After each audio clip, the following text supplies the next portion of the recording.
જયરાજભાઈ આહિર કે જે પોતે હાસ્ય કલાકાર માયાભાઈ આહિરના દીકરા છે. છેલ્લા ઘણા સમયથી જયરાજભાઈ ખૂબ ચર્ચાનો વિષય બની રહ્યા છે. કારણ કે થોડા સમય પહેલા બગદાણાની અંદર એક ઘટના બની હતી કે નવનીતભાઈ ઉપર હુમલો કરવામાં આવ્યો હતો.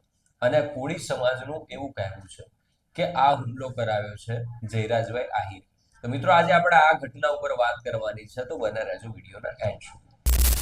તો નમસ્કાર મિત્રો, હું છું આપણો દોસ્ત નીરવ વાઘેલા. બધાને જય માતાજી, જય મા ખોડિયાર. અને આજના નવા વિડીયોમાં બધાનું હૃદયના ભાવથી સ્વાગત કરું છું.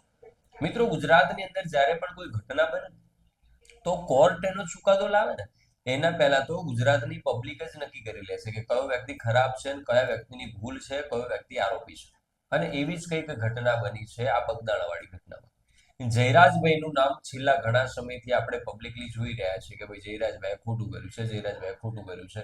હજી કોર્ટમાંથી એવું સાબિત નથી થયું કે હજી કોઈ વ્યક્તિ જોડે એવા પાકા પુરાવા પણ નથી આવ્યા કે ભાઈ જયરાજભાઈ જ હુમલો કરાવ્યો છે અને જયરાજભાઈએ જ આ બદલો લીધો છે, કે જે કઈ ઘટના બની જેમાં જયરાજભાઈ ઇન્વોલ્વ છે એ લોકો કોઈક એવા વિડીયોના આધારે, કોઈક એવી કોલ રેકોર્ડિંગના આધારે એવું કહી રહ્યા છે કે ભાઈ જયરાજભાઈ આહિરે નવનીતભાઈ ઉપર હુમલો કરાવ્યો છે. હવે કદાચ એ બંનેને કોઈ માથાકૂટ થઈ હશે કે બંનેની અંદર કઈ મતભેદના ઝઘડા થયા હશે, મનભેદના ઝઘડા થયા હશે, તો એ ઝઘડો જયરાજભાઈ આહિરનો અને નવનીતભાઈનો છે. એ કોઈ આહિર સમાજનો કે કોળી સમાજનો નથી. અને એની જગ્યાએ બધા લોકો અત્યારે બે વ્યક્તિને સાઈડમાં હટાવીને બંને સમાજ લડી રહ્યા છે. ઘણા બધા લોકો એવું કહી રહ્યા છે કે આ ઘટનામાં એવું બની રહ્યું છે કે શિવાભાઈ સોલંકીએ કે પરસોત્તમભાઈ સોલંકીએ કે માયાભાઈ આહિર જોડે બહુ જૂનો બદલો લીધો. ઘણી બધી ઘટનાઓ, ઘણી બધી લોકો, તમે રીલ્સ જોઈએ ને આપણે, તો એવી એવી કમેન્ટો આવે ને કે ભાઈ આહિર સમાજ સાથે લીધો બદલો. અમરીશભાઈ ડેરને જેમને ભાજપમાં ખેંચી ગયા હતા માયાભાઈ આહિર, અને ફલાણા વ્યક્તિના વિરોધમાં ઉભા રહ્યા હતા, ફલાણા વ્યક્તિના વિરોધમાં પ્રચાર કર્યો હતો અને ફલાણા વ્યક્તિને હરાવી દીધા હતા. અરે ભલા માણસ, કોઈ માણસ જોડે આટલો બધો નવરો ના હોય કોઈ માણસ, કે આટલો બધો ટાઈમ ના હોય કે કોઈ વ્યક્તિ કોઈ પાસે બદલો લે. જે કોઈ ઘટના બનતી હોય છે ને એ પહેલાથી નક્કી જ હોય છે.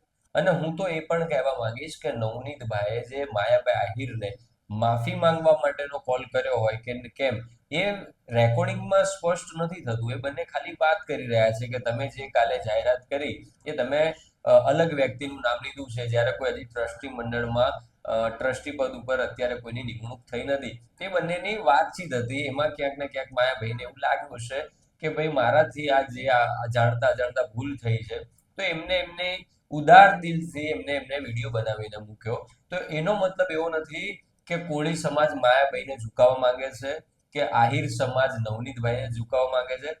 આ જે કોઈ ઘટના છે, જે કોઈ વાર્તાલાપ છે, એ બે વ્યક્તિ વચ્ચેની છે, તો એ બે વ્યક્તિ સુધી રહેવા દો. અને અત્યારે બધા જ લોકો અમે કોળી સમાજ છીએ, અમે આહિર સમાજ છીએ.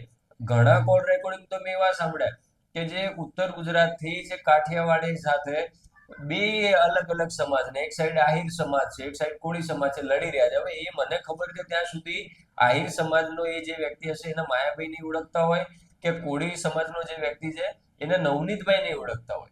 હવે જ્યારે બે વ્યક્તિના ઝઘડામાં આપણાને કોઈ ઇન્વોલ્વમેન્ટ નથી, આપણાને કોઈ ડિસ્ટર્બન્સ નથી. હા, માયાભાઈ દ્વારા કોઈ એવા કોળી સમાજની સામે એવા ઉગ્ર શબ્દ બોલવામાં આવે કે કોળી સમાજ વિશે કંઈ બોલવામાં આવે, કે આ સાઈડથી નવનીતભાઈ દ્વારા આહિર સમાજ વિશે કંઈક બોલવામાં આવે, અને ત્યારે સમાજ કદાચ આગળ આવે કે કોઈ પ્રતિષ્ઠિત વ્યક્તિની એમ કહેવાય કે માનહાનિ કરવામાં આવે કે એવું કંઈ થાય, ત્યારે સમાજ આવે તો વસ્તુ ઠીક છે. આ વિડીયો મારફતે હું જાહેરમાં કહેવા માંગીશ કે આ જે કોઈ ઘટના બની રહી છે ને એ ખાલી કોઈક ચંદ રાજકારણીઓના કારણે આ સમાજને છૂટા પાડવાના, સમાજની અંદર ફાટા પાડવાના આ ચાળા કરવામાં આવી રહ્યા છે. અને જ્યારે જ્યારે આવી રીતે સમાજ, તમે આહિર, તમે કોળી, તમે પટેલ, તમે વાલ્મીકી, તમે ભરવાડ, તમે દરબાર, આજે અંદર અંદર ફાટા પડતા રહેશે ને ત્યાં સુધી આપણું ગુજરાત કે આપણું ભારત કોઈ દિવસ એક નહીં થઈ શકે.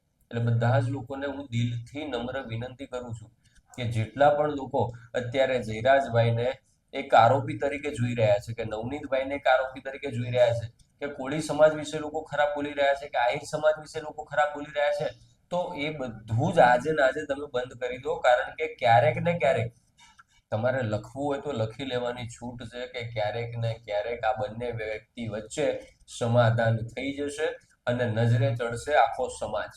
કારણ કે દરેક ઝઘડામાં હમણાં તમે જોયું હશે કે જયરાજભાઈ જાડેજા જે ગોંડલથી છે એમની સાથે જુનાગઢના એક વ્યક્તિને ઝઘડો થયો હતો.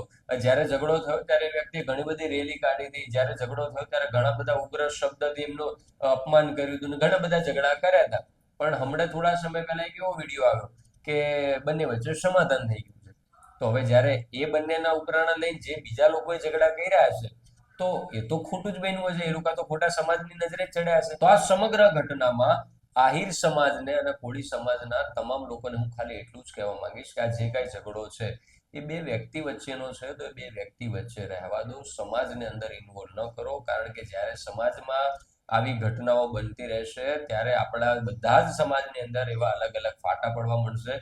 તો બધા જ લોકોને નમ્ર વિનંતી કરીશ કે તમે હિન્દુ બનીને આગળ આવો, તમે કોળી બનીને, તમે પટેલ બનીને, તમે આહિર બનીને જ્યાં સુધી સમાજના અલગ અલગ વાળા કરીને તમે પોતાની સમાજ માટે, પોતાની છાપ માટે કે પોતાના માટે તમે જ્યારે સુધી લડત લડ્યા કરશો ને અંદરો અંદર લડત લડ્યા કરશો ને ત્યાં સુધી આપણા આ દેશને કે આપણા હિન્દુત્વને કોઈ આગળ નહીં લાવી શકે. અને માયાભાઈ આહિર એમના વિશે હું એટલું જ કહેવા માંગીશ કે માયાભાઈ આહિરે આજ સુધીના દરેક ડાયરામાં હિન્દુત્વ વિશે ઘણી બધી સારી વાતો કરી છે. કોળી સમાજ વિશે પણ સારી વાતો કરી છે. આહિર સમાજ વિશે 18 વર્ણ વિશે સારી વાત કરી છે. તો કદાચ એમનાથી એકાદ શબ્દમાં આડું અવળું નામ લેવામાં ભૂલ થઈ ગઈ હોય તો પછી દરેક લોકોએ એમને ગુનેગાર ન સાબિત કરી દેવાય કે એમનાથી ભૂલ થઈ ગઈ છે, ભૂલને પકડી ન રખાય. કારણ કે તમે 2 કલાક બોલો તેમાંથી એકાદ સેકન્ડમાં 15-20 સેકન્ડ એવો વિડીયો વાયરલ થઈ જ જાય કે જેમાં વ્યક્તિથી કંઈક આડું અવળું બોલાઈ ગયા હોય, કદાચ ભૂલમાં કે ઉગ્રમાં કે ગમે તે ઉત્સાહમાં આવીને જ્યારે અમે ડાયરાની અંદર કોઈ પણ કલાકાર બેઠો હોય ત્યારે એની સામે ઘણી બધી પબ્લિક બેઠી હોય એટલે પબ્લિકના ઉત્સાહના કારણે કદાચ કલાકારથી કંઈક એકાદ બે શબ્દ આડાઅવળા બોલાઈ ગયા હોય તો એ શબ્દને પકડ કરીને એ ઝઘડાને ઉગ્ર બનાવીને સમાજની અંદર ઇન્વોલ્વ કરવો, કોઈની પ્રતિષ્ઠાને ઠેસ પહોંચાડવાનું, કોઈના કરિયરને ખરાબ કરવાનું અને કોઈની સાથે બદલા લેવાનું કે આ બધી જે હેરાનગતિ કરવી એ બધા જ લોકોને નમ્ર વિનંતી કરું છું કે તમે બંધ કરી દો. કારણ કે આપણે બધા જ લોકો એક છીએ અને જ્યાં સુધી જો આપણે આવી જ રીતે અંદર અંદર લડતા રહીશું ત્યાં સુધી બહારના લોકો આપણો ફાયદો ઉઠાવી જશે. તો મિત્રો આજનો આ વિડીયો તમને કેવો લાગ્યો એ તમારા અભિપ્રાય કમેન્ટ બોક્સમાં જણાવજો. વિડીયોને લાઈક કરવાનું ભૂલતા નહીં, ચેનલને સબસ્ક્રાઇબ કરવાનું ભૂલતા નહીં. તેની સાથે વિડીયોનો અહીંયા જ એડ કરું છું. બધાને જય માતાજી, જય મા ખોડિયાર.